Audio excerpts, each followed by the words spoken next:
once again we're back in the icy area of Drifts. Jeez. Lots of temperature changes lately. Lava to ice to lava to forest to lava to ice.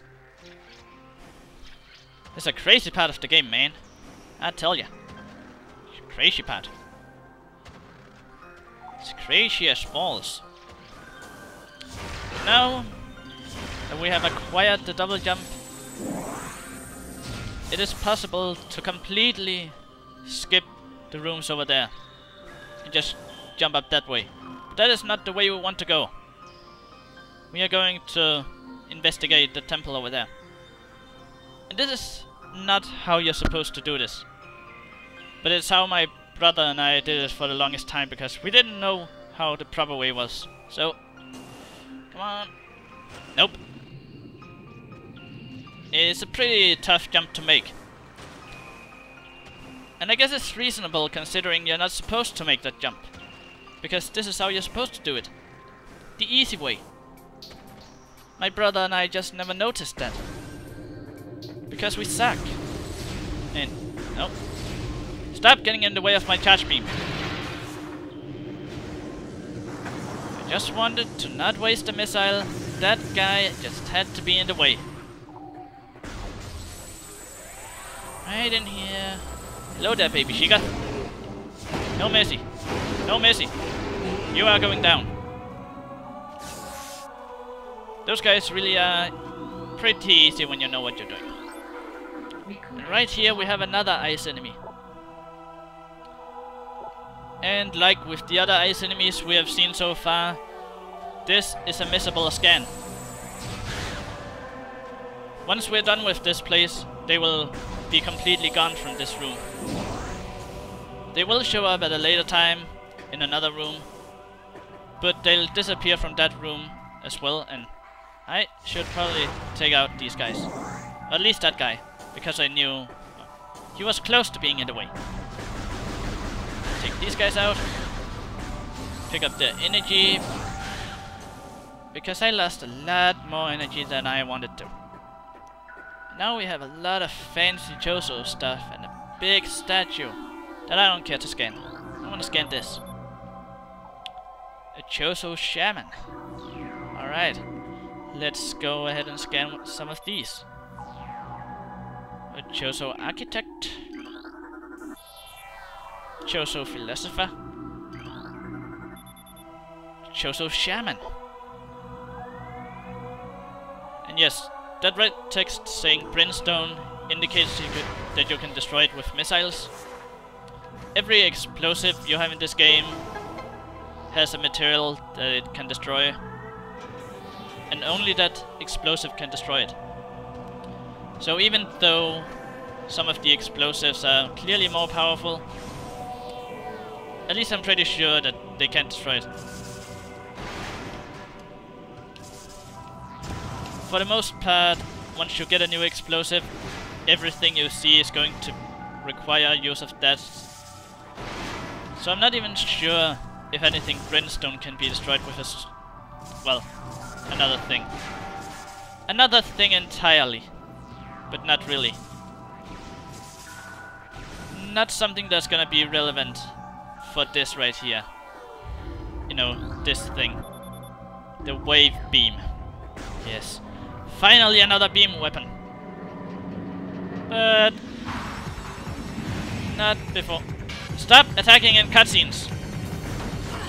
Nope. Nope. Oh, he came out of nowhere, didn't he?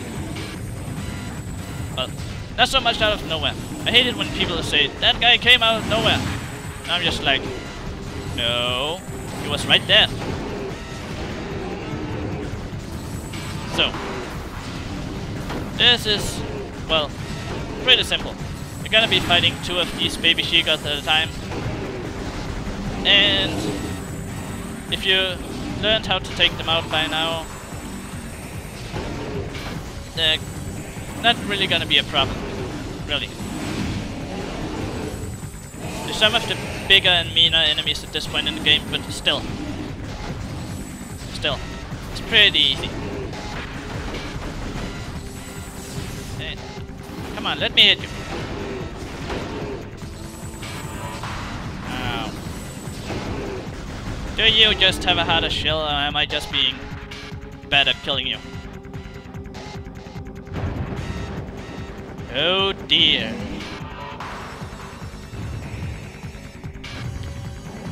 Well, say hello to the big Shiga. You might have thought, hey, those babies were pretty big. Well, this one is pretty big as well. Now the thing about the big Shigoth is that, as you can see, it no longer has the shell, it has these crystals instead, icicles, and they are going to absorb your power beam shots. I mean, look at that, that's crazy. So you can't do anything with the power beam. However, you can use the missiles. Oh dear. And if you run out of missiles, you can also use the mothball bombs, like so. But that's a bit of a silly way to do it, because you have to get up close and I don't know. But another, you also have to wait for it to use one of its breath attacks, like the snowballs or the frost breath, so that it gets exhausted and hyperventilates. So you have to get kinda close to it. And I do believe that this is a good time to explain the whole quick fire missile thing. I don't believe I have done that yet. But it's a good moment to do so. It's a good moment. Basically, the idea is that when you shoot a missile, it has this animation it goes through. But if you just shoot a normal shot, like so, it'll cancel the animation and you'll be able to fire another missile instantly. However, that only works with the power beam. And I'll show you why in a moment. Because we have the wave beam.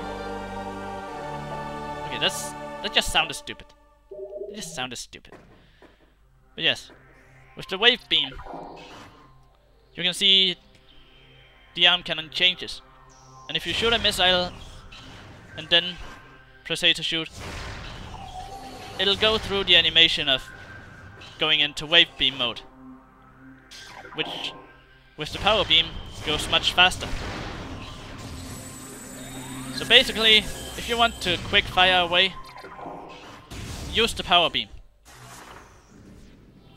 I'm not sure if doing it with the wave beam is any faster than just shooting the missiles, but still, the power beam is better. And now we have these bamboo. And now they can die. So yeah, we can now kill bamboo, which is great. Another thing about the wave beam, it's homing. That was not a case of the bamboo sucking it in. That was literally just the wave beam being homing. So with this thing, you don't even have to aim. But you still can't log on to those guys, apparently. Okay, no. You can log on to them for a scan, but not with the combat visor, so no homing for you. Oh, and now there's Shigoth in here. Baby Shigoth. And I really would love if I could just shoot the wave beam over its head and hit the shell. But I don't think that's even possible. I don't think it's that homing. But the whole other thing about the wave beam is that it electrifies your enemies and paralyzes them, so it can't move. And that guy can't really do anything other than throwing snowballs at me. He just watched me kill his friend. Because I'm a bastard. Oh, but he's a sharpshooter. He knows how to lead his target. Now that we can finally kill the bamboo, I am going to exploit that heavily. Like, exploit it a lot. Let's say exploit. And I'm not even gonna bother those Shigoth over there because I want to go this way. Scan another Chosen Law. This one. Yes. Oh, no, don't stop reading. We have to build a temple to contain this darkness. Well, we've been there and picked up the artifact. You know, the impact crater place. 12 artifacts. Yes. Yes.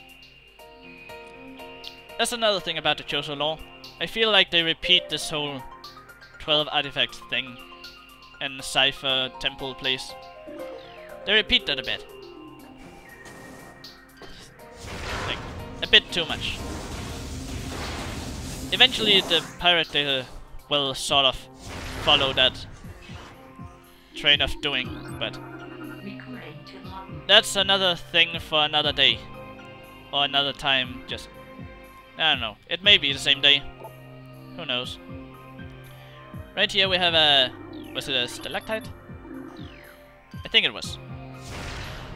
With these things, like the blast doors, you only have one chance to scan each. After that, you're done. And getting this thing down, that right there is the area where you came in, so that's a little shortcut. And right here is where you would run into the ice shriek bats. Like, you can't see anything over there, can you? Well, oh, shriek bats. Kill them, kill them, kill them. Or have them kill you trying.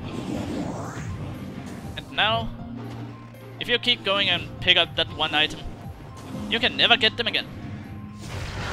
I even read somewhere that in the original Shigath, that in the original GameCube version in America, they wouldn't even respawn. So since I killed them on my first visit, they wouldn't even be there. I don't know about that, because I don't really have any way of knowing, but if that is the case, then that sucks. And right here we have a spinner. This is another thing for the boost ball. You just get in it, boost around. Again, what's with everything just fitting perfectly to Samus's abilities? What is up with that? But yes, these spinners, like a lot of other things, are one-time use. And I can only think of a single spinner in the game that might be permanent.